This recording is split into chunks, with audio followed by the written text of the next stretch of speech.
Welcome to exam विवेचना। तो दोस्तों, जैसा कि आप लोगों को पता है, हम अपने चैनल पर डिस्कस कर रहे हैं जो आजकल हिमाचल प्रदेश में टेट की परीक्षाएं आयोजित की जा रही हैं, उसी के प्रश्न पत्रों को यहाँ पर हम डिस्कस कर रहे हैं। ठीक है, तो आज का जो टेट रहेगा तो वो रहेगा, आज हिमाचल प्रदेश में नॉन मेडिकल टेट के परीक्षा को कंडक्ट किया गया था। ठीक है, इसी के तहत हम इसके जीके सेक्शन को आपके समक्ष लाए हैं। तो प्रश्नों का जो स्तर था वो मॉडरेट लेवल का था। मॉडरेट तो नहीं कहूँगा, मॉडरेट से थोड़ा सा कम था, इजी ज़्यादा प्रश्न थे, परंतु बीच में कुछ एक प्रश्न कॉम्प्लिकेटेड भी थे। क्योंकि उनकी जो डेट्स थी वो काफ़ी पेचीदा तरीके से प्रस्तुत की गई थी, इसलिए थोड़े से कॉम्प्लिकेटेड लग रहे थे। बाकी ज़्यादातर क्वेश्चन नॉर्मल ही थे, जिस तरह से क्वेश्चन पहले भी आते हैं उसी तरीके के क्वेश्चन अब भी यहाँ पर पूछे गए थे। ठीक है, तो शुरू से लेकर वीडियो को अंत तक ध्यान से देखते रहिएगा। पीडीएफ इत्यादि के लिए आप हमारे टेलीग्राम ग्रुप को ज्वाइन कर सकते हैं, लिंक आपको उसका डिस्क्रिप्शन बॉक्स में दे दिया गया है। ठीक है, तो चलिए ज़्यादा समय न लेते हुए शुरू करते हैं आज के प्रश्न पत्र को। देखिए, पहला प्रश्न क्या पूछा गया है, 31, डंडा रस किस जिले का प्रसिद्ध नृत्य है। ध्यान रखना है, पूछा जा सकता है आगे भी ये कि जो डंडा रस किस जिले का प्रसिद्ध नृत्य है, तो ये होगा आपका चंबा का। ठीक है,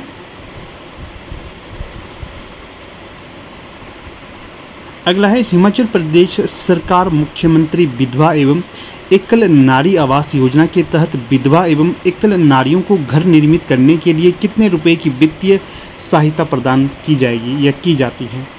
तो ये होता है 1.5 लाख। कितना? 1.5 लाख। वर्तमान में हिमाचल प्रदेश के शिक्षा मंत्री कौन हैं? तो जो वर्तमान में हिमाचल प्रदेश के शिक्षा मंत्री होंगे तो वो होंगे रोहित ठाकुर। पूछा जा सकता है कि जिले से संबंधित है, ये शिमला जिले से संबंधित है। और जो वर्तमान में मैंने पीछे देखिए कहा था ना आपको, जो कल वीडियो बनाई थी उसमें कहा था कि इलेक्शन से संबंधित, मंत्रियों से संबंधित क्वेश्चन पूछे जा रहे हैं, इसलिए आपको ये ध्यान रखना है। आगे अगर आप लोगों की कोई परीक्षा है टेट से संबंधित या कोई अन्य, तो वहाँ पर आपको ये प्रश्न डायरेक्ट इनडायरेक्ट परीक्षा में पूछे जाएंगे, इसलिए ध्यान से देखा करिए इन प्रश्नों को। प्रश्न संख्या 34, हिमाचल प्रदेश सरकार द्वारा प्रदेश में एकीकृत एवं समग्र कृषि गतिविधियों को बढ़ावा देने के लिए वित्तीय वर्ष 2023-24 से कौन सी योजना आरंभ की है। तो यहाँ से ही जो विकल्प हो जाएगा तो वो हो जाएगा हिम उन्नति योजना। हिम उन्नति योजना विकल्प सी। अगला प्रश्न देखिए, वर्तमान में भारत के चीफ ऑफ डिफेंस स्टाफ कौन है। तो जो चीफ ऑफ डिफेंस स्टाफ हैं ये होंगे आपके कौन, ये हो जाएंगे आपके जनरल अनिल चौहान। अगला प्रश्न है यहाँ पर 36, इसमें पूछा गया राष्ट्रीय सेवा योजना अर्थात NSS फुल फॉर्म होगी इंग्लिश में national service scheme. National service scheme, इसका मोटो क्या है, आदर्श वाक्य। इसका जो आदर्श वाक्य है, मैं नहीं परंतु आप, not me but you.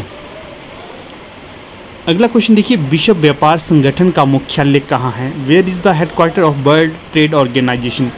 Short में से WTO भी कहा जाता है, WTO। ये भी मैंने आपको बता दिया था कि यहाँ से प्रश्न पूछे जा रहे हैं, जो प्रमुख ऑर्गेनाइजेशन है।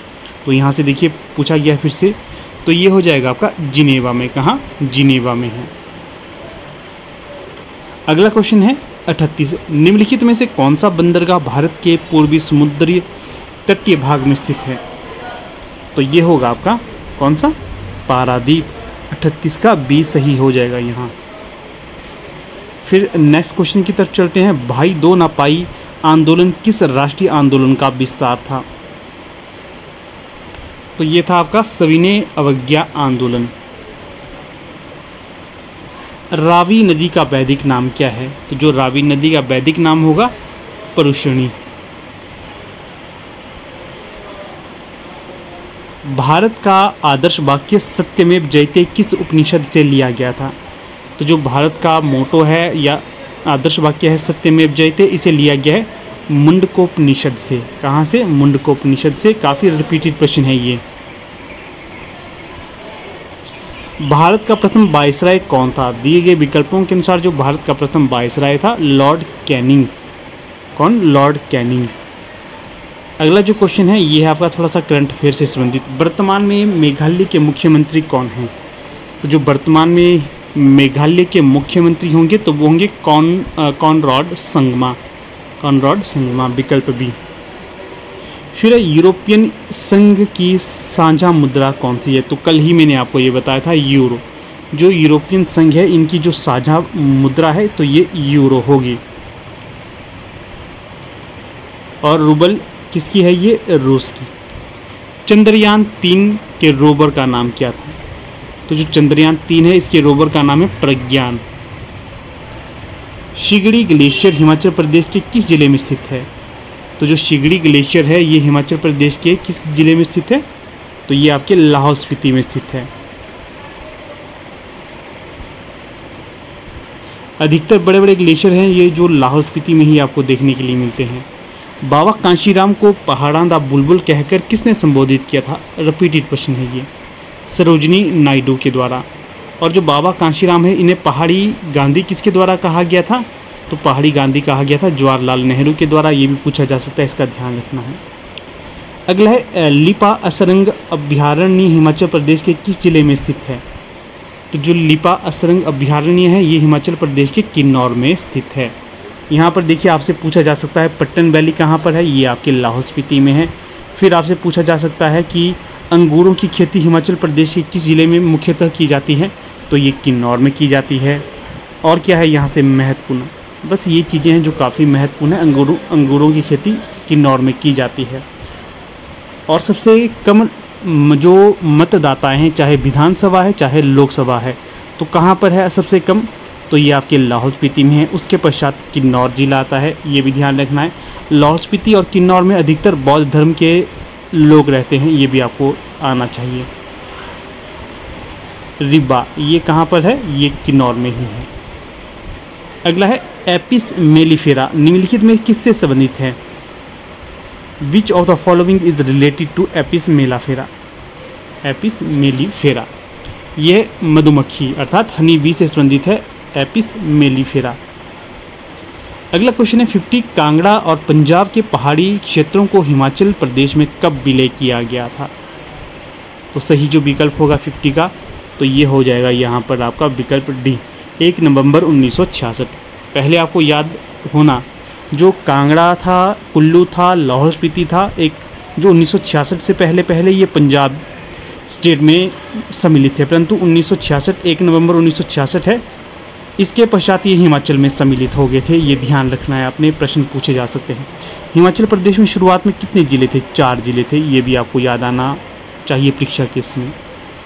अगला क्वेश्चन है 51 महिला आरक्षण विधेयक नारी शक्ति बंधन अधिनियम संसद में कब पारित हुआ था? तो ये हुआ था आपका 21 सितंबर 1923 को, 21 सितंबर 1923, विकल्प सी यहाँ से ही होगा। अगला जो प्रश्न है अनुच्छेद 370 को कब हटाया गया? तो जो अनुच्छेद 370 को हटाया गया ये 5 से 6 अगस्त 2019 में हटाया गया था। देखिए कितना कॉम्प्लिकेटेड प्रश्न है, पूरी एग्जैक्ट डेट आपको पता होनी चाहिए, नहीं तो आप इसे सही नहीं कर पाओगे। फिर देखिए अनुच्छेद 370 किस स्टेट से संबंधित था? जम्मू एंड कश्मीर से संबंधित था, ये भी आपको याद रखना है। आपको डायरेक्ट इनडायरेक्ट प्रश्न बन सकते हैं यहाँ पर। फिर 53 नीति आयोग के पदेन अध्यक्ष कौन होते हैं? तो जो नीति आयोग के पदेन अध्यक्ष होते हैं तो ये होते हैं प्रधानमंत्री। वर्तमान में प्रधानमंत्री नरेंद्र मोदी जी हैं, तो यही नीति आयोग के पदेन अध्यक्ष होंगे। नीति आयोग को थिंक टैंक भी कहा जाता है, ठीक है, थिंक टैंक भी कहा जाता है, ये भी आपको याद रखना चाहिए। अगला क्वेश्चन देखिए 54 G20 देशों का 18वां शिखर सम्मेलन दिल्ली में कब आयोजित किया गया? तो ये जो देखिएगा कब आयोजित किया गया था, 9 से 10 सितंबर 2023 में, 9 से 10 सितंबर 2023 में। पूछा जा सकता है जो G20 देशों का 18वां शिखर सम्मेलन 2023 आयोजित किया गया था, किस शहर में आयोजित किया गया था? नई दिल्ली में आयोजित किया गया था, ये भी आपको इनडायरेक्ट पता होना चाहिए। संविधान सभा में उद्देश्य प्रस्ताव कब प्रस्तुत किया गया? तो जो 55 का सही विकल्प होगा तो ये होगा 13 दिसंबर 1946 को। अगला जो क्वेश्चन है 56 यंग इटली संगठन का संस्थापक कौन था? तो यंग इटली संगठन का संस्थापक था मैथ्सनी, विकल्प ए। लिटिल इटली किसे कहा जाता है? लिटिल इटली लिटिल इटली नहीं, लिटिल इज़राइल, तो ये कहा जाता है कसोल को, ठीक है, याद रखना है। और छोटा तिब्बत किसे कहा जाता है? लिटिल तिब्बत। ये कहा जाता है आपके किसको? मैक्लोडगंज को, जो धर्मशाला में स्थित है। इस तरह के क्वेश्चन भी आते हैं। जैसे कि प्रश्न पूछा छोटी काशी किसे कहा जाता है? मंडी को कहा जाता है छोटी काशी। अगला है, भारत की कितनी भाषाओं को भारतीय संविधान की 8वीं अनुसूची में रखा गया है? तो जो भारत की 22 भाषाएं हैं, इन्हें संविधान की 8वीं अनुसूची में रखा गया है। प्रश्न पूछा जा सकता है, भारत की 22 भाषाओं को संविधान के किस अनुसूची में रखा गया है? तो ये 8वीं अनुसूची में रखा गया है, ये आपको पता ही होना चाहिए। अगला है, तो देखिए प्रश्न 58, भारत में प्राकृतिक आपदाओं का नोडल अधिकारी कौन होता है? तो डी यहाँ पर सही विकल्प होगा, गृह मंत्रालय का केंद्रीय राहत आयुक्त, the central relief commissioner in ministry of home affairs, ठीक है, सी डी सही विकल्प होगा। प्रश्न है 59, अंतर्राष्ट्रीय न्यायालय का मुख्यालय कहाँ पर है? ये देखिए रिपीटेड प्रश्न मुझे लग रहा है, काफ़ी रिपीटेड प्रश्न है ये, हेग में है। अगला प्रश्न देखिए 60, निम्नलिखित में से कौन सी संयुक्त राष्ट्र संघ की आधिकारिक भाषा नहीं है? तो देखिए चीनी भी है, अरबी भी है, स्पेनिश भी है और अंग्रेज़ी भी है, परंतु हिंदी नहीं है। इसकी ओर हम उन्मुख है कि जल्द से जल्द ये हिंदी भी संयुक्त राष्ट्र संघ की आधिकारिक भाषा बन जाए, परंतु अभी समय लगेगा, ठीक है। तो देखिए कुछ इस प्रकार से आज का ये लेक्चर था। अगर वीडियो अच्छा लगा हो तो अवश्य इसे लाइक शेयर, चैनल को सब्सक्राइब करना है आप लोगों ने। धन्यवाद।